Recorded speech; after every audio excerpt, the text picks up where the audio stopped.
Bonjour tout le monde. Dans cette vidéo, on va essayer de décrire quelques plantes spontanées des angiospermes. Alors, cette première espèce que l'on voit est une astéracée ou bien une composée que l'on reconnaît à l'aide de son inflorescence qui est un capitule. Un capitule, ça va être un ensemble de fleurs qui sont situées sur un réceptacle floral. Alors, pour ce capitule, il existe deux types. Un capitule qui est dit homogame et un capitule hétérogame. Homogame parce que toutes les fleurs sont homogènes, elles sont identiques. Soit que toutes ces fleurs sont ligulées ou bien toutes les fleurs sont en tube, car les composés portent deux types de fleurs, des fleurs ligulées et des fleurs en tube. Et les capitules hétérogames, on va avoir à la fois des fleurs tubulées et les fleurs ligulées. Les fleurs ligulées occupent souvent la périphérie de ce capitule et les fleurs en tube sont localisées au milieu de ce capitule. Alors les fleurs ligulées sont des fleurs qui sont zygomorphes, sont des fleurs qui sont femelles et ce sont des fleurs qui sont fertiles. Alors que les fleurs en tube occupent le centre, le milieu du capitule, sont des fleurs qui sont hermaphrodites, on trouve les étamines et le gynécée. Et ces fleurs sont hermaphrodites, mais elles sont stériles, car l'ovaire se dégénère ou bien il s'avorte rapidement.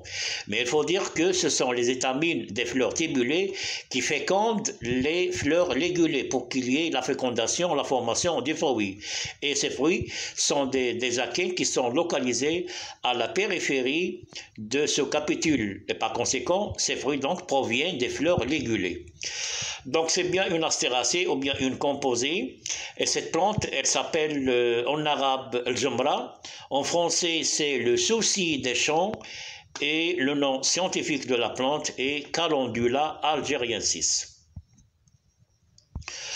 Alors, on se trouve toujours devant une composée ou bien une astéracée, mais avant tout, il faut dire que les composés ou bien les astéracées occupent la première place dans la flore du Maroc, avec 600 espèces.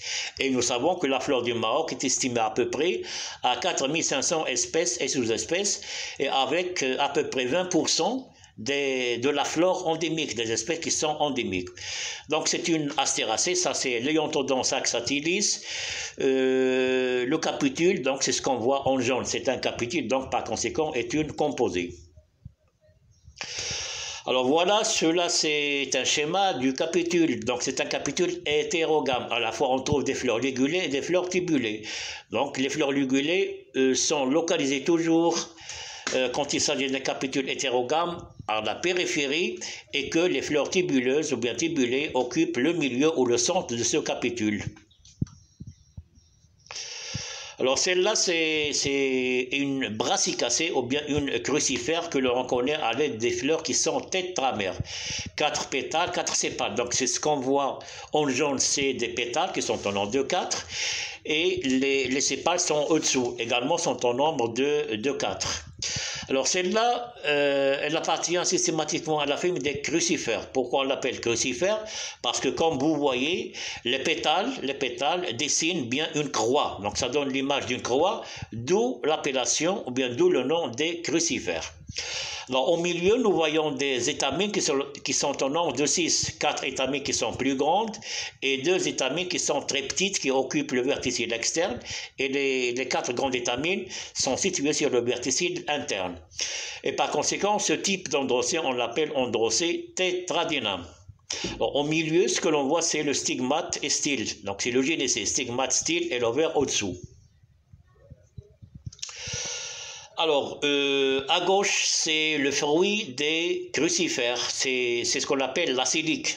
Donc, le fruit des crucifères ou brassicacées est un fruit particulier que l'on appelle une célique. Avant, le gynécée est composé de 2 carpelles qui sont soudées par leurs parois, en donnant un ovaire qui est uni loculaire avec une seule loge. Mais à maturité, il va avoir une fausse cloison, une sorte de membrane transparente blanchâtre, qui va subdiviser la loge initiale en 2. Et sur cette loge que l'on voit, sur cette fausse cloison que vous voyez, à gauche par exemple, au milieu, Donc sur cette fausse cloison que se sont insérées ou fixées les graines d'une manière alterne et d'une façon pariétale. Donc voilà à retenir que les fruits des crucifères sont bien des siliques. Toujours la silique au milieu, c'est la fausse cloison avec des graines. Et les deux valves avant c'était des deux capelles.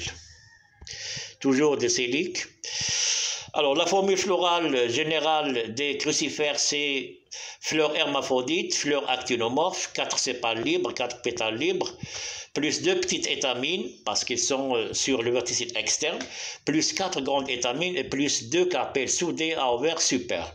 Alors ce qu'on voit ici, c'est le diagramme floral des crucifères. Il est général. Alors, tout à fait à l'extérieur, c'est des sépales qui sont sur deux plans perpendiculaires, deux verticiles, 2. Le plus, c'est l'axe de l'inflorescence, l'axe de symétrie. Et en noir, c'est les pétales qui sont en nombre de 4. Et puis, nous voyons les deux petites étamines, B, donc qui sont figurées par B. Deux petites étamines sur le verticille externe, et sur le verticille interne, nous voyons les 4 étamines qui sont plus grandes, donc un androcée tétradyname. Et au milieu, c'est l'ovaire qui est divisé en 2 loges par une fausse cloison. Placentation est de type pariétal parce que la famille des crucifères ou brassicacées appartient à l'ordre des pariétales. Alors celle-là est une borraginacée, c'est la vipérine. La vipérine, c'est Echion vulgare. Les borraginacées souvent sont reconnues à l'aide de leurs fleurs qui sont de cette couleur bleue. Et cette coloration est due aux anthocyanes qui sont beaucoup concentrés, qui sont dissoutes dans le sucre vacuolaire. Et en plus, on les reconnaît à l'aide du toucher. Quand vous touchez les borraginacées, en général, vous allez sentir que c'est un peu rude.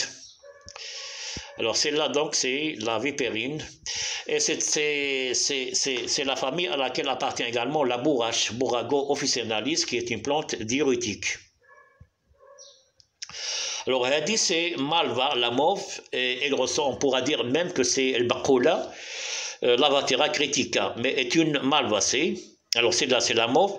Alors souvent les malvacées sont reconnues à l'aide de la présence d'un tube staminal qui occupe le centre ou bien le milieu de la fleur, un tube staminal sur lequel sont fixées des étamines qui sont en fait des demi-étamines. Et tout à fait au sommet de ce tube staminal, nous trouvons des stigmates qui sont en nombre de 5. Mais le gynécée des malvacées est composé en 2 types.